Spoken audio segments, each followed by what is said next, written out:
an exhaustive comparative study of Toynbee and Spengler, the anatomy of civilizational fate. Introduction. The early 20th century was an age of profound crisis for Western civilization. The carnage of the First World War shattered the Victorian belief in inevitable progress. From this crucible emerged two monumental works of historical synthesis: Oswald Spengler's The Decline of the West and Arnold Toynbee's A Study of History. Both sought to diagnose the fate of civilizations through sweeping historical laws. They are often grouped together as prophets of cyclical doom, but a deep analysis reveals them as antithetical thinkers. This analysis will compare their systems point by point, arguing that Toynbee constructed his entire work as a conscious rebuttal to Spengler's biological fatalism. Part 1. The fundamental units of history. This section examines the basic building blocks of their philosophies, what they considered the primary actors in the drama of history. Spengler's morphological monads, cultures as superorganisms. Spengler rejected the Eurocentric linear view of history. He proposed a Copernican revolution. History is a plane where multiple independent high cultures bloom and decay. He identified 8 such cultures: Babylonian, Egyptian, Chinese, Indian, Classical or Greco-Roman, Arabian or Magian, Mexican and Western or Faustian. For Spengler, a culture is a superorganism with a predetermined life cycle, like a plant or animal. It is born, matures, ages and dies by an immutable internal clock. The inner essence of each culture is its unique soul, which manifests in a prime symbol. This symbol is an unconscious metaphysical intuition that dictates every expression of that culture's being. The Apollonian or classical soul's prime symbol is the bodiless individual body, the Euclidean point, the sensuous finite form. This led to a culture focused on the present, the tangible, and the clearly bounded. Its art was the nude statue. Its politics was the small, self-contained city-state. Its mathematics was concrete geometry. The Faustian or Western soul's prime symbol is pure and limitless space, the dynamic, yearning, infinite void. This drives a relentless will to overcome all limits. Its art is the Gothic cathedral straining heavenward. Its music is contrapuntal harmony. Its politics is the expansive frontier state. Its mathematics is the calculus, grappling with the infinite. A critical tenet is that these cultures are hermetically sealed.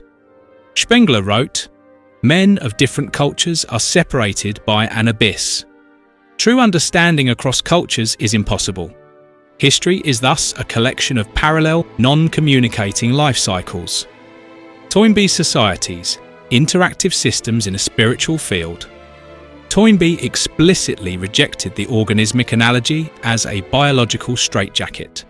His fundamental unit is the society, or civilization, which he defined as an intelligible field of historical study. He mapped 21 such civilizations, including Western, Orthodox, Christian, Islamic, Andean, and others. Unlike Spengler's sealed monads, Toynbee's civilizations are porous and interactive. They exist in a dynamic field of contact and, most importantly, affiliation. The central relationship is between a dying civilization and the new society that germinates within it, often nurtured by a religious chrysalis. The core mechanism is apparentation and affiliation, a universal church born from the internal proletariat of a disintegrating civilization, becomes the bridge and womb for a new, affiliated civilization. For example, the Hellenic civilization disintegrated. From its internal proletariat emerged Christianity. This church then nurtured the birth of 2 new civilizations, the Western Christian and the Orthodox Christian. For Toynbee, the church is a transcendent entity that survives the parent's death. Toynbee's civilizations can borrow, learn, and be transformed. The adoption of Buddhism by China or Western technology by Japan are meaningful interactions, not superficial borrowings. History is a web of relationships. Part 2. The dynamic of civilizational life cycle. This section compares their models for how civilizations grow, break down, and disintegrate. Spengler's inexorable seasonal cycle. Spengler's life cycle is rigid, predetermined, and aesthetically elegant. Each culture passes through a 4-season cycle, lasting roughly 1,000 years. Season 1 is spring, the birth of the cultural soul in a landscape. It is characterized by deep, mystical religious feeling, peasantry, and great myths.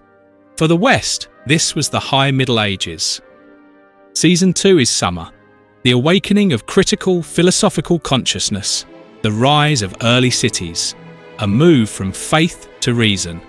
For the West, this was the Renaissance.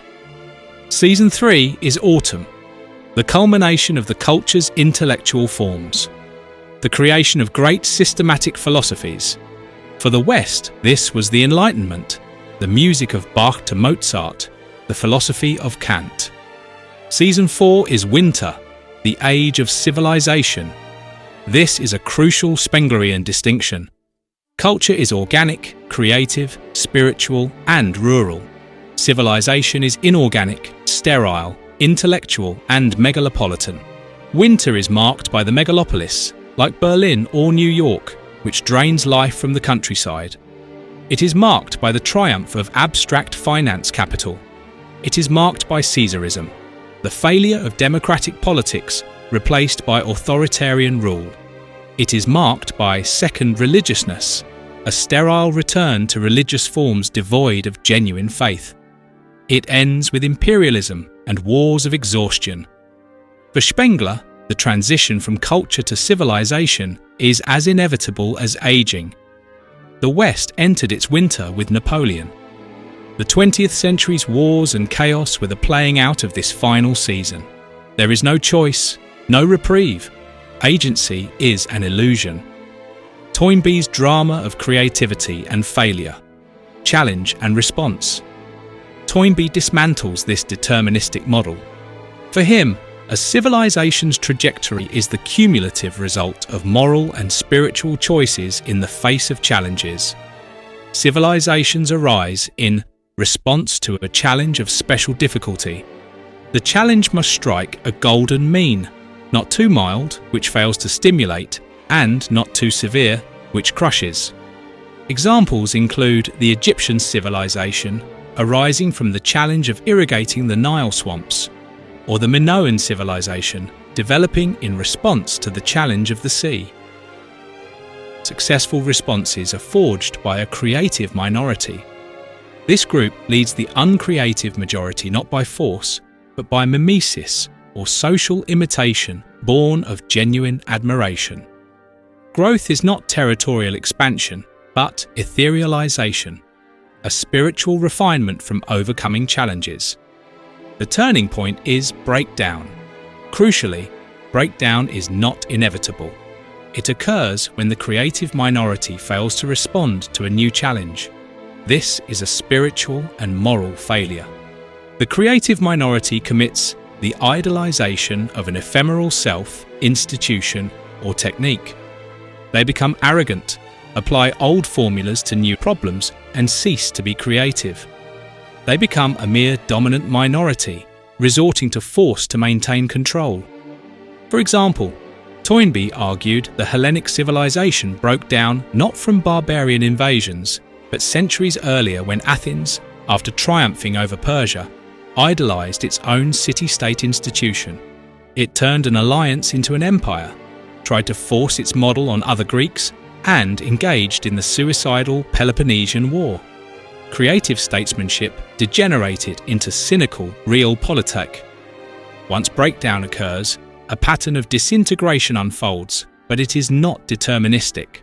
Society splits into a dominant minority who create a universal state like the Roman Empire, an internal proletariat, the disenfranchised masses who often give birth to a universal church like Christianity.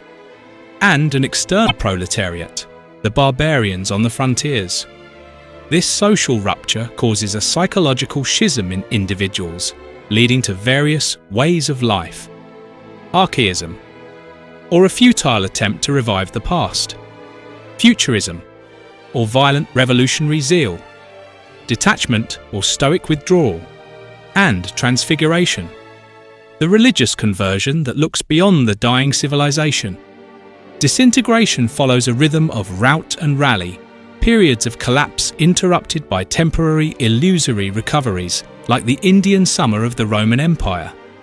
For Toynbee, the entire process is a drama of human freedom.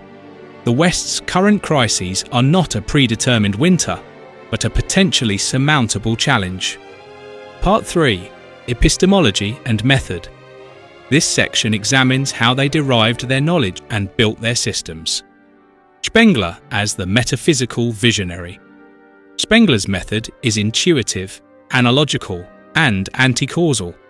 He practiced Goethean morphology, seeking the ideal form behind the clutter of facts. He was a philosophical artist.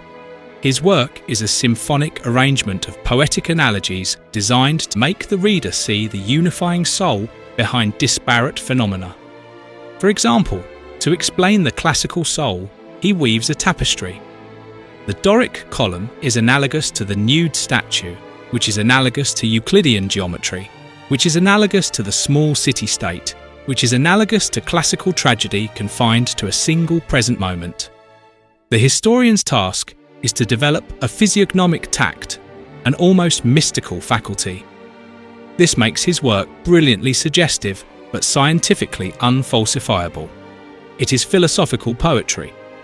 Toynbee as the systematic, if flawed, empiricist.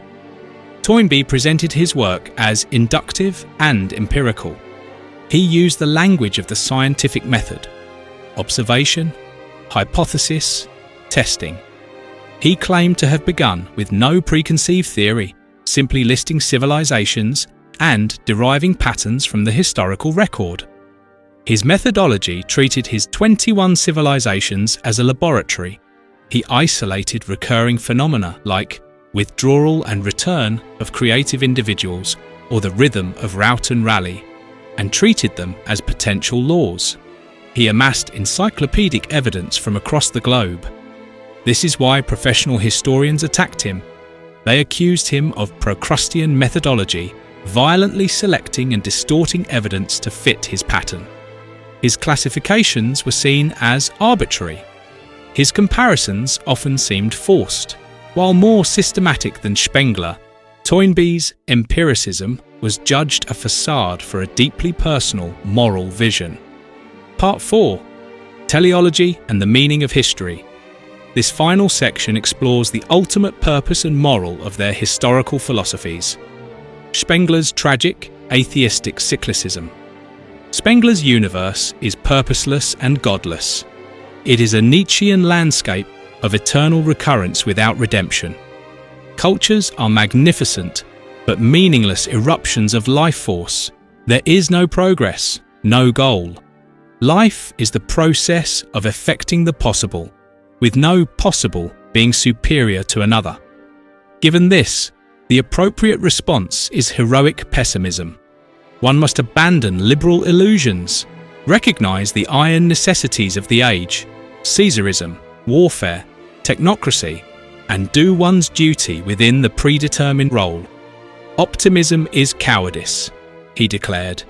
His work is a call to hard, disillusioned realism. This philosophy uncomfortably prefigured certain elements of fascist rhetoric. Toynbee's providential drama of soul-making. Toynbee's system culminates in a teleology that is the direct opposite. A devout Christian, he saw history as a school of souls under divine providence. The ultimate purpose, or telos, is the spiritual unfolding of religion. The cyclical rise and fall of civilizations are the means to a higher, linear end, the gradual revelation and refinement of religious truth. Civilizations exist to produce higher religions, like Christianity, Islam, and Buddhism. The mechanism is this: A civilization in disintegration creates immense suffering.